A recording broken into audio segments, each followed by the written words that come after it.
you. Thank you very much, Mark, and I'm absolutely delighted to be here.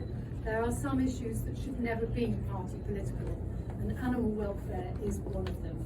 So I've always been very pleased to work with Lorraine and other people within the Conservative Party who are passionate about these issues, as I am. We've heard about farrowing crates from Steve, great speech, and the fact that they prevent sows from turning around, and that the aim is to stop piglets being crushed, and how this is a bit of a mythology. And one of the things that concerns us, of course, is how would you, I've always felt these are mothers. I'm sure I'm not the only mother in the room. How would we feel as if it was the practice to put us in a cage in order to make sure that our newborns were going to be safe? It's an absolute outrage.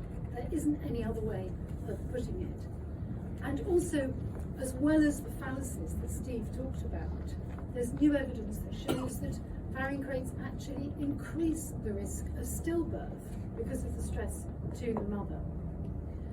And while most sows in UK farrowing crates are in pen systems, numbers are limited to those who are not within that system. And that's what's fundamentally got to change, the whole outlook on the way the system of breeding pigs is done in this country. We've heard that there's changes coming in the European Union, which is really important. We know that in Sweden, in Norway, Switzerland, it's been banned. And the government has talked about doing this. So it is time that the UK caught up and actually started the process to make banning an actuality. We know there are alternative commercial systems that improve the welfare of pigs by providing a more enriched environment, allowing for more natural behaviour. And that higher welfare indoor systems can be so much better than they are today. We know that pigs can be kept in groups on solid floors with straw or other materials so they can make nests, so they can root around a bit. And although in those systems there isn't access to the outdoors, which I believe is the ideal system that we should be aiming for, it does provide greater opportunity for natural behaviour, for less crowding, for less boredom, tail biting, all these terrible things that happen when pigs are so stressed. I know that Steve referred to PigSafe. It's a well-trialled system that has been developed by researchers at universities, and the whole point about it is to redesign the farrowing system to optimise animal welfare. So there are systems that are available that we can start with very, very quickly straight away. Another is the Danish free farrower.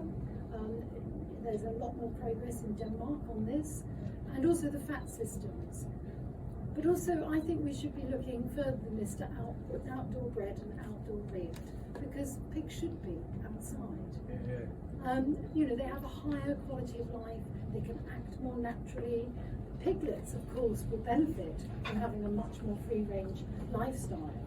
So I don't understand the reluctance, because if you are committed to doing this, there is plenty of evidence, there's plenty of experience that we can bring to bear very, very quickly to move forward. We know the government's farm animal welfare advisors have suggested that the pig industry should push on replacing traditional farrowing with free farrowing methods. So again, there is support from the government, as has been mentioned before. But I do think one of the things we need to think about is how we support farmers in making the transition. I think this is absolutely critical. The New Elm scheme could actually support this and provide funding and encouragement. Farming groups have said that the support of not just government but also retailers, the whole supply chain, is also absolutely vital. And we need to, as well, if we are going to move away in this country, we need to look at how we protect from the industry changing to importing substandard produced meat. Because if we're not careful, that is exactly what will happen. And all we will do is improve our own animal welfare standards and push those poor standards across to another country. And we don't ultimately, globally, resolve animal welfare issues. We know that countries like Brazil, US and Canada have much lower standards than we do. So we know it's better welfare for the sow to be able to get out, wander around, interact with piglets in a natural environment. But to make a difference, we really need to look at how this transition is going to work so that farmers can continue to have successful trades and businesses. And if we do that, then we can so much make a better life for pigs in this country.